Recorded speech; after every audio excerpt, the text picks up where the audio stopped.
అదే RTV app వార్తల్ని క్షణాల్లో చదివే అవకాశం ఉంటుంది. ఒక న్యూస్ పేపర్, ఒక టెలివిజన్ ఛానల్ మీ చేతుల్లో ఎప్పుడూ ఉంటాయి. మెడికల్ కాలేజీ పైన రాష్ట్ర వ్యాప్తంగా రేపటి రోజు వైసీపీ ఏదైతే ఉందో ర్యాలీలకు పిలుపునిచ్చినటువంటి నేపథ్యం, అందులోనూ ముఖ్యంగా అసెంబ్లీ సమావేశాలు. ఈ రోజుతో అసెంబ్లీ సమావేశాలు, కూటమి ప్రభుత్వం ఏర్పడిన తర్వాత మూడో రోజు అసెంబ్లీ సమావేశాలు కూడా నిర్వహించబోతున్నటువంటి నేపథ్యంలో వైఎస్ఆర్సీపీ సీనియర్ నాయకులు అనంత వెంకటరామరెడ్డి గారు మనతో ఉన్నారు. ఏం చెప్తారు సార్ రేపటి రోజు కార్యక్రమాన్ని తీసుకోవడానికి ప్రధాన కారణం?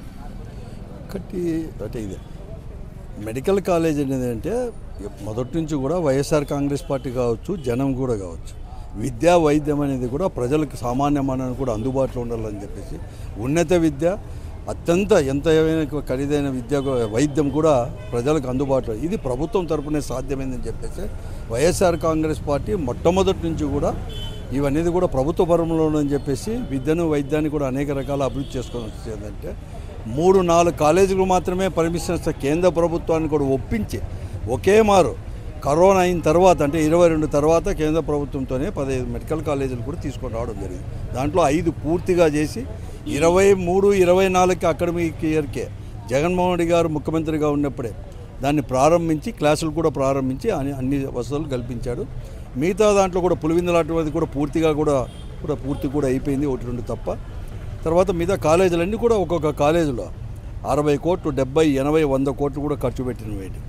ఈరోజు అవన్నీ కూడా పీపీపీ విధానంలో మెయింటైన్ చేయలేదు ప్రభుత్వం నుంచి, రాష్ట్ర ప్రభుత్వం అని చెప్పేసి పీపీపీ విధానంలో తన అనుమానులకో లేకపోతే వారికి కావలసిన వారికో లేకపోతే వారే బినామీ పేట తీసుకొని ప్రభుత్వ స్థలంతో పాటు కట్టిన బిల్డింగులు ఇవన్నీ కూడా తీసుకొని వైద్య విద్యనంతా కూడా వారి పరం చేసుకోవాలని చెప్పి ఒక కుట్ర ఇక్కడ జరుగుతూ ఉంది.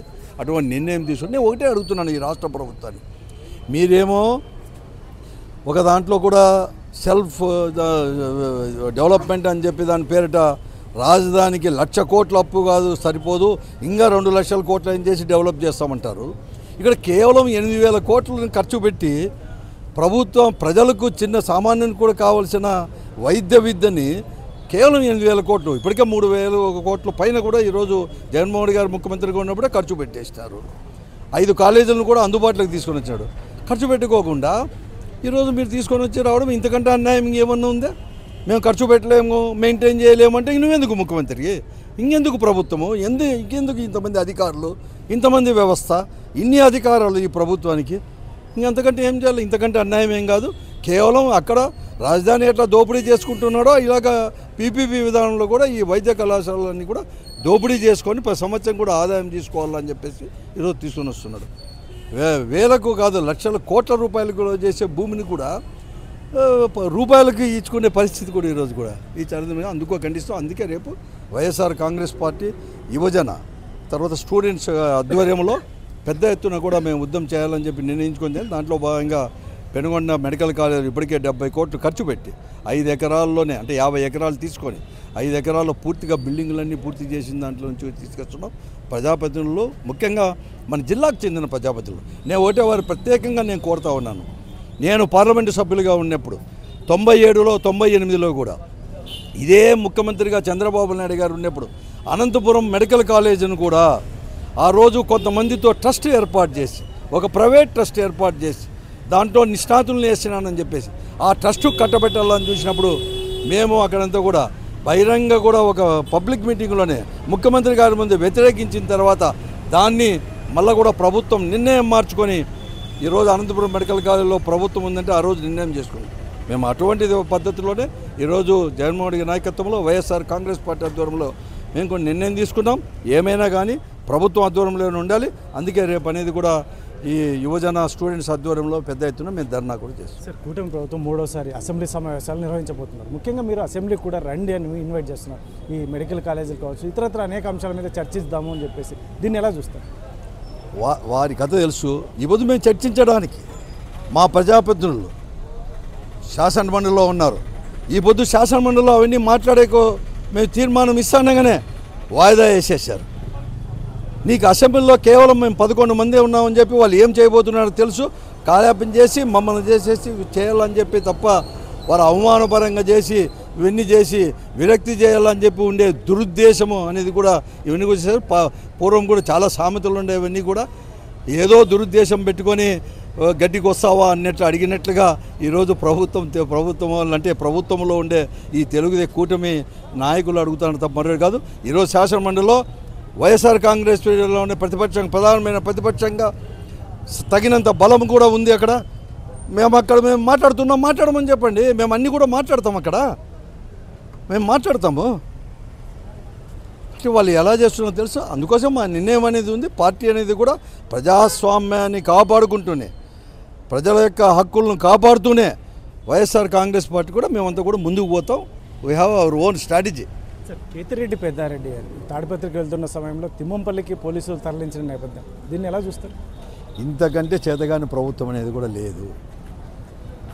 కడకు ప్రభుత్వం దగ్గర కానీ ఎక్కడ కానీ న్యాయం జరగకపోతే హైకోర్టు, సుప్రీంకోర్టు జడ్జి ఈ జిల్లాలోనే, దేశంలోనే అత్యంత సుప్రీంకోర్టే తీర్పు ఇచ్చేసి ఒక మాజీ ప్రజాప్రతినిధి నియోజకవర్గంలో కాపురం ఉండడానికి, డైలీ కార్యకలాపాలు నిర్వహించుకోవడానికి ఇవ్వలేదంటే ఇంతకంటే సిగ్గు చేయట్లేదు, అన్ని రకాల రక్షణ కల్పించమని చెప్పారు.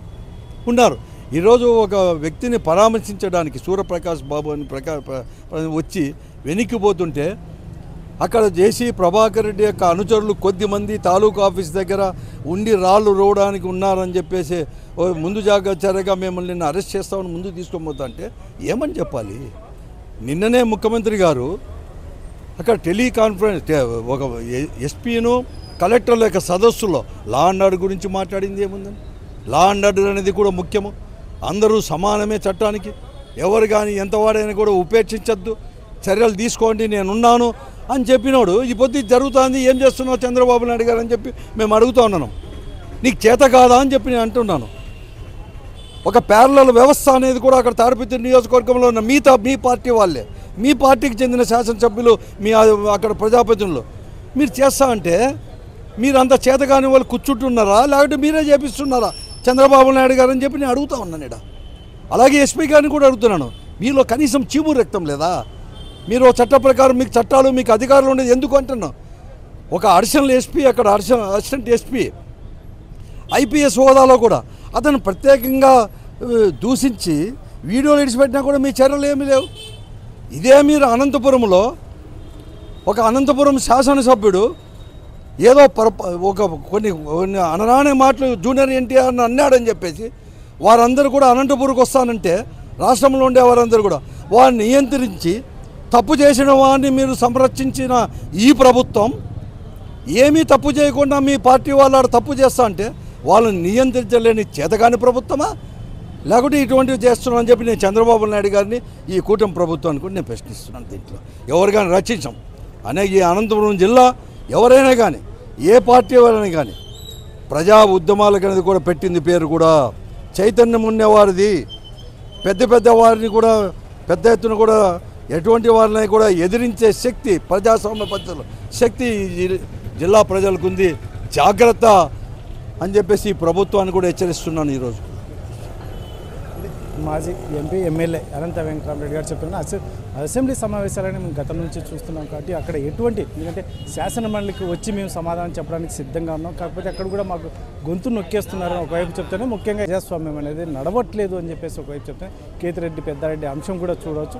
ఇటువంటి పరిస్థితుల్లోనే చంద్రబాబు నాయుడు నిన్నటి రోజు పెద్ద ఎత్తున ఐఏఎస్ ఐపీఎస్ సదస్సులో కూడా నేను ఉన్నాను, ఖచ్చితంగా చట్టం అనేది అందరికీ సమానంగా పనిచేయాలి, ఖచ్చితంగా ఎందుకంటే బీదలకు మనం న్యాయం చేయాలన్నట్టుగా మాట్లాడిన నేపథ్యంలో ఈరోజు అనంతపురం జిల్లాలో జరుగుతున్నది ఒకసారి పరిశీలించాలి అని చెప్పేసి సీనియర్ నాయకులు వైసీపీ జిల్లా అధ్యక్షుడు అనంత వెంకటరామరెడ్డి కోరుతున్నారు. కెమెరా పర్సన్ సుధాకర్తో చెల్లాకే నాయుడు, RTV అనంతపురం. మరిన్ని వీడియోస్ కోసం ఛానల్ ని సబ్స్క్రైబ్ చేయండి. లేటెస్ట్ అప్డేట్స్ కోసం వాట్సాప్ ఛానల్ ని ఫాలో అవ్వండి. ఆ లింక్ డిస్క్రిప్షన్ లో ఉంది.